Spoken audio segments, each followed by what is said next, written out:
Hola a todos, Dios los bendiga. Su servidor Tomás Parillo está transmitiendo este mensaje a todos ustedes en esta cuarta sesión del curso Comunicación Relacional del Evangelio. Estoy muy contento de poder compartir este curso tan importante que estamos llevando. Así que vamos a hablar hoy día sobre la voluntad humana.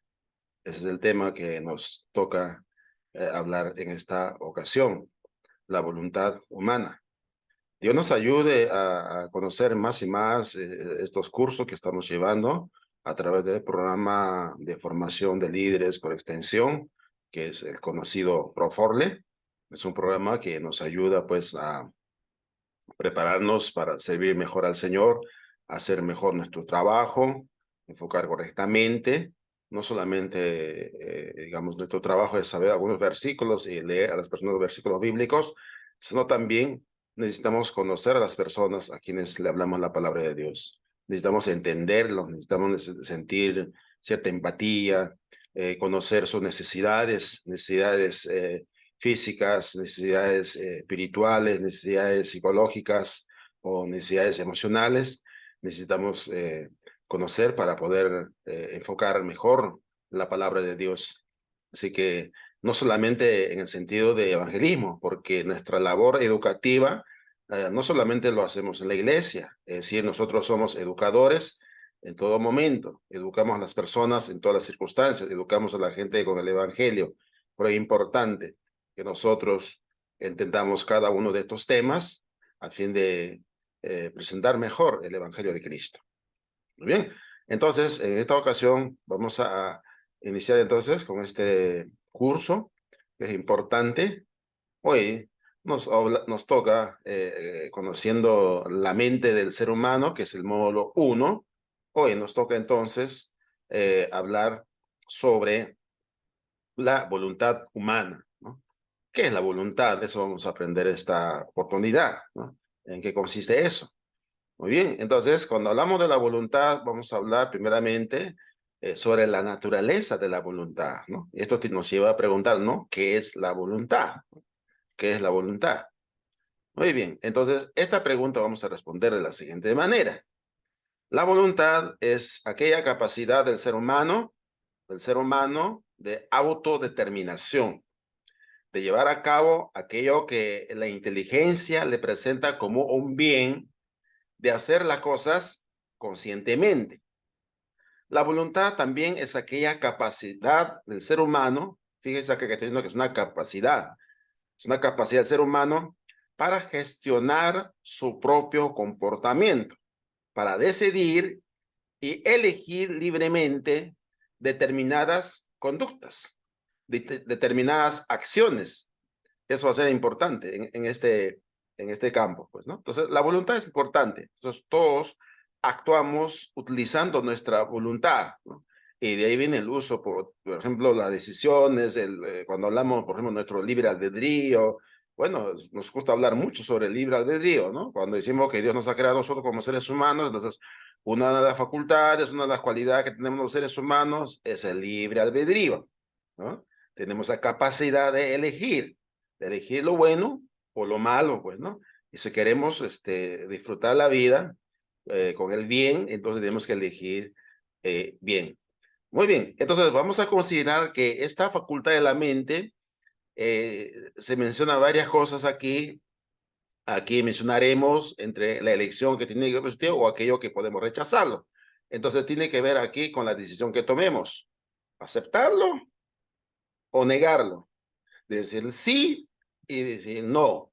Entonces, esa es la elección que vamos a hacer. Entonces, la primera es la elección, la intención, el albedrío, de ahí viene el libre albedrío, la decisión y la determinación.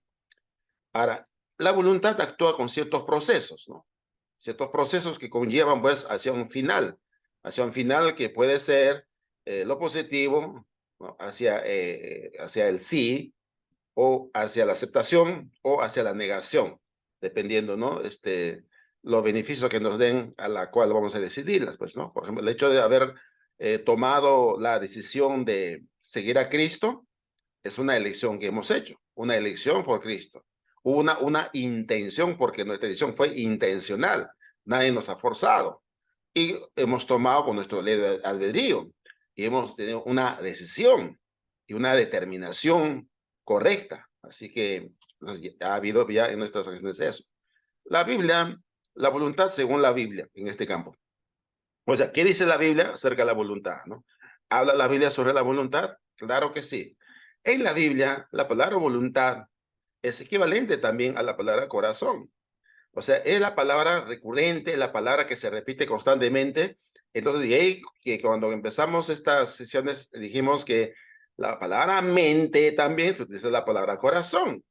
Entonces, cuando habla la Biblia corazón, no solamente está hablando de la parte emocional o la parte sentimental o la parte afectiva, ¿no?, del ser humano, sino también la parte racional, o sea, la mente o el intelecto. Muy bien. Por ejemplo, acá dice el texto de Salmos 51:17, los sacrificios de Dios son el espíritu quebrantado. Al corazón contrito y humillado no despreciarás tú, oh Dios. Al corazón contrito y humillado. O sea, ese es un corazón arrepentido. O sea, para que una persona que tenga ese corazón, esa voluntad, ¿no? Esa voluntad, acá decía acá la palabra corazón, que nos está hablando de que es contrito y humillado, tiene que ver con la voluntad. Solo una persona que ha decidido humillarse, ¿no?, sentir pesar por sus pecados, ¿no?, recibe la aprobación de Dios. Y por eso dice el texto, ¿no? Al corazón contrito y humillado no despreciarás tú, mi Dios. También dice el siguiente salmo, dice Salmo 108, versículo 1, mi corazón, Dios, está dispuesto. Fíjese acá, está dispuesto. Hay una determinación, hay una decisión, hay una elección aquí. Está dispuesto. Luego dice, cantaré y entonaré salmos. Esta es mi gloria. Cantaré y entonaré. Eso ya es una acción. El hecho de cantar es una acción. El cantar y entonar el salmo, una alabanza, ya es una acción. Entonces, y eso vamos a encontrar acá en esta lección sobre cuáles son los pasos que hacemos, ¿no?, en esta para llegar al final a tomar la decisión, ¿no?, o la ejecución, ¿no?, de nuestra determinación. Muy bien. Entonces, otro texto que nos habla sobre esto es también, pero gracias a Dios que aunque erais siervo del pecado, habéis obedecido, ¿no? Ahí vamos a ir subrayando unas ideas. Entonces, dice, obedecido, de corazón, que tiene que ver esto con la voluntad, al modelo de enseñanza que os transmitieron, al modelo de enseñanza, ¿no?, a la forma de doctrina, dice la Reina Valera, este versículo de la Nueva Traducción Viviente. Entonces dice, pero habéis obedecido de corazón al modelo de enseñanza, doctrina que os transmitieron. Entonces, cuando yo escuché el mensaje de Dios, entonces, que era bueno para mí, entonces tenía que tomar una decisión. ¿Ah? Tenía que tomar una decisión porque eso me lleva pues hacia la acción de tomar la decisión de haber obedecido de corazón. Entonces, esto tiene que ver con corazón aquí. Entonces, se utiliza como esa parte o esa facultad del ser humano que es la voluntad, porque han obedecido de corazón. Y Efesios 6:6 dice, por ejemplo, no solo cuando os ven como los que quieren agradar a la gente, sino como servidores de Cristo, haciendo de corazón la voluntad de Dios. Haciendo, tiene que ver con la acción, haciendo de corazón, realmente aquí, de corazón, la voluntad de Dios. Entonces, ¿cómo hacemos la voluntad de Dios? Entonces, la voluntad de Dios es el deseo de Dios, ¿no?, o el plan de Dios, ¿no? Por ejemplo, predicar el evangelio es una voluntad de Dios, un plan de Dios. y nosotros lo hacemos de corazón, hacemos de corazón. Ya sea que si predicamos la palabra de Dios, ¿no? La Biblia dice que el siervo del Señor es digno de su salario. Ya sea que pues, recibamos un salario porque nos dedicamos a predicar el evangelio, pues no a tiempo, fuera de tiempo o a tiempo completo, y entonces es una bendición. Ahora, pero también podemos servir al Señor de corazón, haciendo de corazón, sin que nos paguen un sol, ¿ya? Entonces, de cualquiera de las formas, ya sea que nos paguen, ya sea que sea gratuita o porque se nos pague un sol, ¿no? Para predicar la palabra de Dios. Muy bien. En segundo lugar, vamos a ver entonces las funciones de la voluntad, ¿no? Cómo funciona la voluntad, ¿no? Y ahí vamos a ver también las fases, ¿no? De cómo llega al final, pues, ¿no? La ejecución de la voluntad. Muy bien. ¿Cuál es la acción de la voluntad, ¿no? ¿Cuál es la acción de la voluntad? La voluntad dice que actúa en forma positiva y negativa. Existen muchas diferencias entre querer hacer una cosa y negarse a hacer. Ambas son acciones de esa facultad de la mente.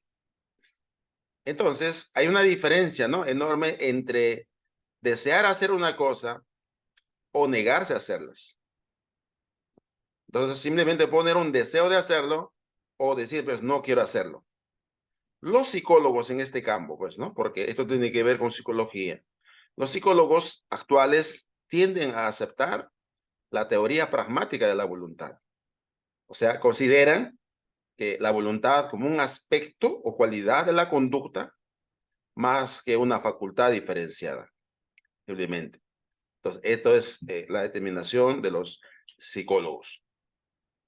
Entonces, ¿cuál es la acción entonces de la voluntad? La voluntad entonces es la capacidad humana o es aquella capacidad humana de autodeterminación y de lograr lo que el intelecto considera bueno. En este campo, ¿no? Hemos considerado que el hecho de buscar a Dios, el hecho de seguir a Cristo, pues bueno. Por lo tanto, con esa capacidad que estoy dotado como ser humano, hago una determinación. Y eso se llama autodeterminaciones. Nadie me ha obligado, nadie me puso una pistola aquí en la cabeza para hacerlo, pues, ¿no? O formar un hogar, una familia, no solamente seguir a Cristo, sino formar un hogar, iniciar un negocio. Entonces, es bueno tener un negocio. Es bueno estudiar una carrera. Entonces, consideramos que es bueno, entonces hemos tomado una decisión. Entonces, la voluntad, entonces, es el elemento indispensable en la vida, que permite al ser humano, al individuo, moverse hacia la acción, hacia la ejecución. Entonces, esa es la voluntad. Entonces, también la voluntad necesita ser educada. Una cosa importante que tenemos que considerar aquí, ¿no? Que la voluntad necesita ser educada, formada, guiada, porque no se prepara desde el nacimiento. O sea, para elegir bien las cosas, para tomar decisiones correctas, no hemos nacido con eso, sino que a través del proceso de la educación, la formación y la guianza, aprendemos, ¿no? A elegir las cosas. Muy bien, entonces por eso decimos que la voluntad necesita ser educada, formada, guiada, porque no se prepara desde el nacimiento, sino que se desarrolla, crece y se fortalece mediante un entrenamiento específico. Entonces es por eso, para que nosotros hagamos bien las cosas, para que tomemos decisiones correctas, entonces recibimos la educación, el entrenamiento constante.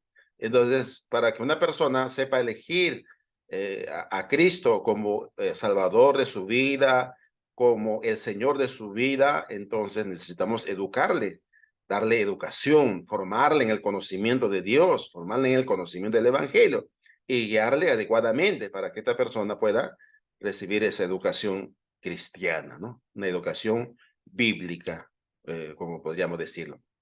¿Cuáles son las fases de la voluntad? Muy bien. Entonces, en esta parte, cualquier acción que realicemos, si nos fijamos en cómo actúa la voluntad, encontraremos entonces estos pasos, estos 4 pasos. Muy bien. Entonces, el primer paso, Aquí vamos a enumerar este primer paso. Vamos a decir lo que este número 1, tener una meta. Tener una meta, ¿no? Para que usemos nuestra voluntad, primero tener una meta.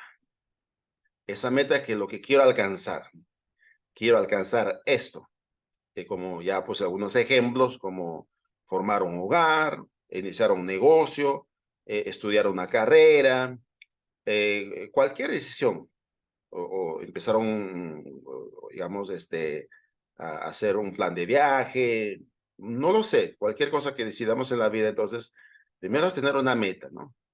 O sea, la voluntad no simplemente actúa instintivamente, sino en base a una meta. Entonces, para poder que actúe correctamente nuestra voluntad, nuestro libre albedrío, como podemos decir de otra manera, hay que tener una meta, un objetivo. Entonces, en el caso de tomar a Cristo, el objetivo, pues, ¿no? Es tener a Cristo en nuestra vida, alcanzar la vida eterna, el perdón de Dios, para tener paz. Muy bien.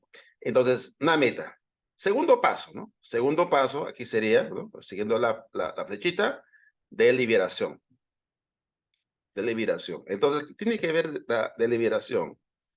La liberación, entonces, vamos a ver ya en la explicación aquí, cada uno de esos pasos. Entonces, la primera fase es tener una meta, ¿no?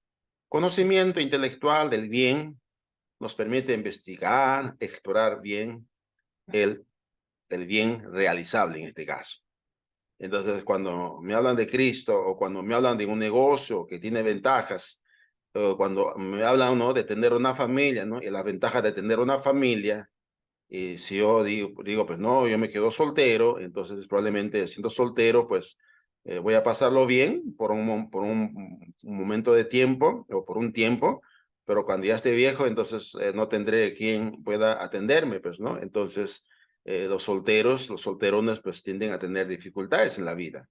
Muy bien, entonces, porque no han elegido bien, vamos, formar un hogar, una familia, o se han negado a formar una familia, pues, ¿no? Simplemente porque querían disfrutar su soltería.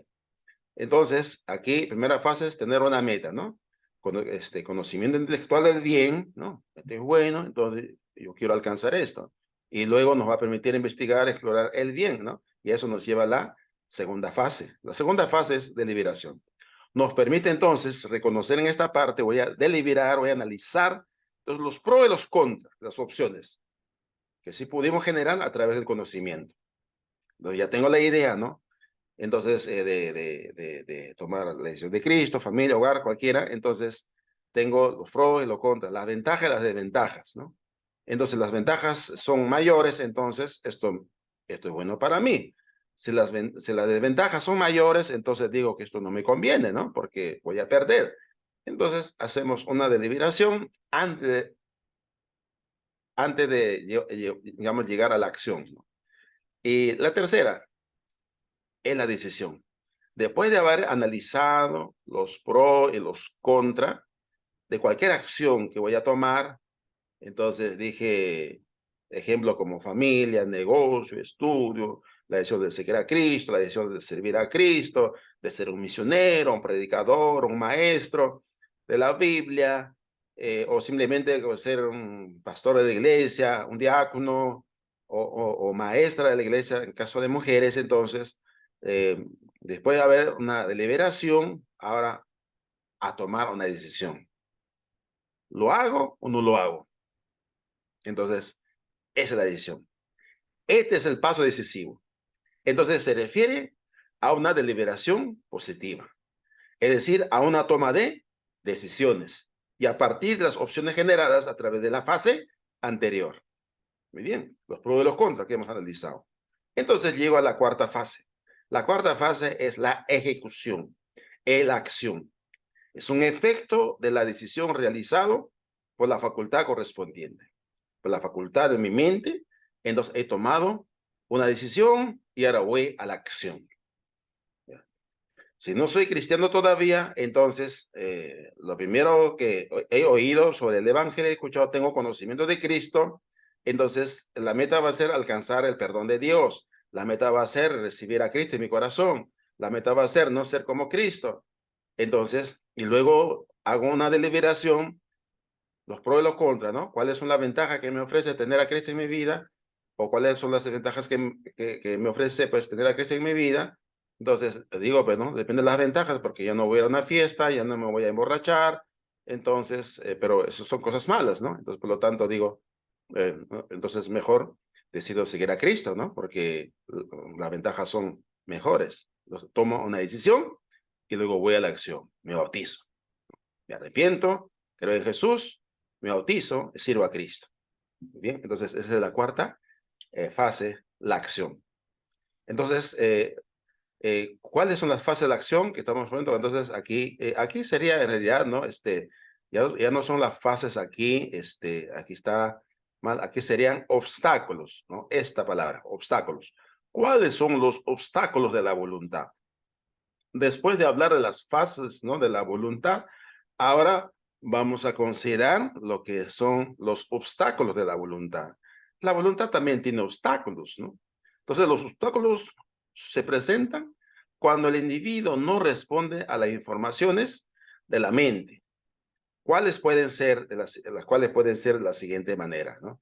Entonces, vamos a mencionar 5 obstáculos, ¿no? 5 obstáculos que no me van a dejar realizar la acción de la voluntad. Mucho cuidado con esto, ¿no? Entonces, los 5 obstáculos son, por ejemplo, la ignorancia, vamos a decir, las pasiones, el miedo, la fuerza, o algunos psicólogos dicen la violencia o los hábitos, ¿no? Aquí la fuerza tiene que ver con la violencia, ¿no? Muy bien, entonces son 5 obstáculos, ¿no? La ignorancia, las pasiones, el miedo, la violencia, la fuerza y los hábitos, ¿no? Uno dice, pero no son buenas esas cosas. Bueno, primero la ignorancia, como un problema, ¿no? Y se dice, en la psicología se dice que hay 2 tipos de ignorancia. La ignorancia invencible, ¿no? No invisible, no invencible. La ignorancia vencible. La ignorancia invencible se produce por 2 causas principales. Por ejemplo, cuando la persona no descubre que es ignorante, no se da cuenta que es ignorante, o sea, no se da cuenta que no conoce. Esa es la primera, ¿no? Entonces, aquí diríamos, esto sería, bueno, acá número 1, ya estamos con letra A, entonces vamos a poner un circulito acá, número 1, cuando la persona descubre, ¿no? No descubre que es ignorante, ¿no? No se da cuenta que es ignorante. El segundo es cuando la persona sabe que es ignorante, ¿no? Sabe que es ignorante, pero sus esfuerzos para satisfacer sus intelectos son insuficientes. O sea, no se esfuerza, ¿no? Hay personas que no se dan cuenta que son ignorantes, pero hay personas que no, que sabe que es ignorante, pero este sería 2, ¿no? Entonces hace un mínimo esfuerzo, o sea, para satisfacer su intelecto son insuficientes. Bien, entonces, esos son invencibles en este caso. Esto no se puede remediar. Ahora, si la ignorancia es vencible, entonces se presenta esto cuando el individuo evita el conocimiento y reclama ser ignorante solamente como una excusa para evadir la responsabilidad. Eso sí se puede vencer. Hay personas que dicen, por ejemplo, ¿no? Dicen, no, pues no, no, yo no quiero seguir a Cristo, o no quiero tener una familia, no, yo no quiero trabajar, no quiero tener un hijo, de repente fracaso, a esto llamamos nosotros ignorancia invencible, pues, ¿no? Se presenta cuando el individuo, cuando la persona evita el conocimiento, no quiero saber, dicen, y reclama ser ignorante solamente como una excusa. Pero eso se puede vencer porque en un momento dado, a través de la educación, ¿no? A través digamos, de motivación, la persona, pues, ¿no? Decir, no, no, voy a vencer esto, ¿no? Entonces, esa es la ignorancia vencible. Entonces, digamos que en un momento dado, pues yo, ¿para qué voy a estudiar? Pues, ¿no? Si viene Cristo, ¿para qué voy a estudiar? Pues todo el mundo, pues no tiene una carrera, pues no encuentra trabajo, entonces, no, ¿para qué voy a estudiar yo? ¿No? Mejor voy a ser un pastor, no sé, un albañil, bueno, hasta para ser albañil hay que estudiar, pues, ¿no? Entonces, ¿qué va a ser? Un vago. Entonces, no tener, entonces, pero eso puede vencerlo, ¿no? pero en la primera es invencible, ¿no? Cuando que no se da cuenta que es ignorante, ¿no? Sabe que es ignorante, pero ni siquiera se esfuerza, ¿no? Por satisfacer su intelecto, ¿no? Porque si lo busca es suficiente. Las pasiones, ¿no? Las pasiones antecedentes aquí ocurren sin o contra nuestra aprobación de la voluntad, ¿no? Son llamados así porque acontecen antes que nuestra voluntad pueda actuar. Y eso se llaman las pasiones antecedentes, ¿no? Ocurren esto, ¿no? Sin o contra nuestra aprobación de la voluntad. Son llamados así porque acontecen antes que nuestra voluntad pueda actuar. Entonces, a veces, como actuamos, llaman a estas pasiones antecedentes cuando actuamos a veces como instintivamente, pues, ¿no? Entonces decimos, ¿no? Lo hice sin querer, ¿no? Y justamente ahí se llaman pasiones antecedentes. Ahora, llaman pasiones consecuentes, ¿no? Estas ocurren cuando intencionalmente la despertamos, la alimentamos, ¿no? Y se convierten en sentimientos liberados porque vienen después y como consecuencia de la acción de la voluntad. Entonces, este es lo que podríamos llamar, ¿no? Cuando hacemos algo con alevosía y ventaja. Lo preparamos porque lo hacemos intencionalmente. Entonces, hay acciones, estas pasiones ocurren, ¿no? De manera involuntaria, de manera voluntaria. Entonces, a eso llamamos pasiones antecedentes y las pasiones consecuentes, ¿no? Muy bien. En tercer lugar, el miedo. El miedo es otro obstáculo de la voluntad. El temor es un obstáculo de la voluntad. ¿Por qué? Porque hace que se actúe contrario a sus convicciones. En este caso, hace que se efectúe un conflicto entre la voluntad. Entonces, ¿por qué? Va en contra de mi voluntad. El temor me vence. Entonces, esta parte importante. ¿No? Los obstáculos más comunes entre las personas que desean, por ejemplo, obedecer el Evangelio, es el temor al fracaso, es el temor a la persecución, es el temor a las burlas de los familiares, los amigos, ¿no? Entonces, el miedo, ¿no? El temor o el miedo al fracaso, ¿no? Ustedes han escuchado a las personas cuando dicen, pues, ¿no? Y si me bautizo y ese fracaso, dice, ¿no? Y si me bautizo y me van a perseguir, me van a maltratar por causa del Evangelio, o si se burlan de mí, de mis amigos, mi familia, entonces, esos temores, pues, ¿no? Entonces, las personas, estos son obstáculos de la voluntad, el miedo. Pero hay que vencerlos, estos obstáculos, pues, ¿no? Entonces, la fuerza, ¿no? Que tenga la violencia. La fuerza es la violencia. Es un acto físico externo usado para hacer a alguna persona actuar contrario a su voluntad. Se sobreentiende por fuerza el uso de la violencia porque la persona obre en contra de su voluntad. En este caso, pues hay religiones, ¿no? Que te obligan, pues, a que hagas o tomes una decisión, aceptes una religión, o hay religiones que han sido impuestas a la fuerza, ¿no? Entonces van en contra de tu voluntad, ¿no? Entonces, por eso decimos, ¿no? Es un acto físico externo usado para hacer a alguna persona actuar contrario a la voluntad, ¿no? Entonces, esta es la violencia, la fuerza. El quinto obstáculo que es importante considerarlo aquí. Los hábitos se pueden definir como la repetición de actos para establecer una costumbre o tradición. Los hábitos son buenos, ¿no? Cuando un hábito se ha adquirido, las acciones subsecuentes son simultáneos, casi automáticos, de tal manera que se hace necesario sin esfuerzo especial de la voluntad para controlarlas. Entonces hacemos ciertas cosas porque ya se convierte en un hábito, ¿no? Y se hacen las cosas casi inconscientes. Entonces, estos hábitos son malos en ese sentido, pues, ¿no? Es un obstáculo de la voluntad, ¿no? Cuando nos habitamos, que ya estamos habituados a ciertas cosas, entonces ya no tomamos, ya no reflexionamos en nuestras decisiones. Ya no usamos nuestro libre albedrío o una elección, sino que hacemos por costumbre, como dicen algunos, ¿no? Esto lo hago por costumbre, ya, ¿no? Ya es una manera de, entonces, como por costumbre, a veces puede ser un malcriado, por costumbre puede tratar mal a las personas, por hábito puede ser egoísta, ya por hábito puede ser, pues, ¿no? Un maltratador de persona, un discriminador, pues ya por hábito, pues, ¿no? Entonces, ya se deja llevar, ¿no? Por el instinto, ¿no? O las pasiones, ¿no? Negativas. Así que este es un obstáculo de la voluntad, ¿no? Que hay que trabajarlo, pues, ¿no? Así que entonces, de esa manera, entonces, hemos terminado esta parte, esta sesión sobre la voluntad humana. La voluntad humana, ¿no? Que es muy importante para nosotros para entender porque tiene que ver con la decisión que vamos a tomar. Entonces, nosotros vamos a apelar a la voluntad cuando hablemos de Jesús a las personas, ¿no? Y ayudarle a tomar la decisión. El apóstol Pedro, el día de Pentecostés, ¿no? Después de explicarle, predicar el evangelio, apeló a la voluntad, ¿no? Y le dijo, arrepentíos y bautícese. Sabía que ya los ciudadanos ahí, los judíos, israelitas, ¿no? Ya habían reflexionado, ya habían escuchado, ya tenían una meta, Jesús es el Señor. Entonces, varones, hermanos, ¿qué haremos? Entonces, dijo, ¿no? ¿Qué haremos? No estaba, ya querían tomar una decisión, ¿qué haremos?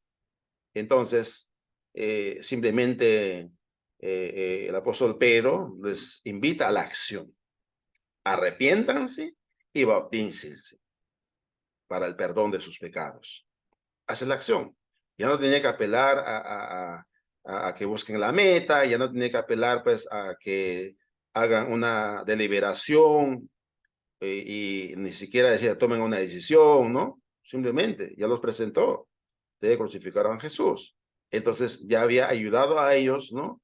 A buscar la meta, ya había deliberado con ellos, ¿no? De que Jesús era el Hijo de Dios y por lo tanto, pues, ¿no? Y al final tomaron una decisión, ¿no? No podemos seguir así, somos culpables, ¿no? Y por eso Pedro dice, a la acción, a bautizarse, inmediatamente, ¿no? Entonces, 3,000 almas se bautizaron ejerciendo su voluntad. Muy bien, muchas gracias, hermano. Dios nos bendiga en esta sesión.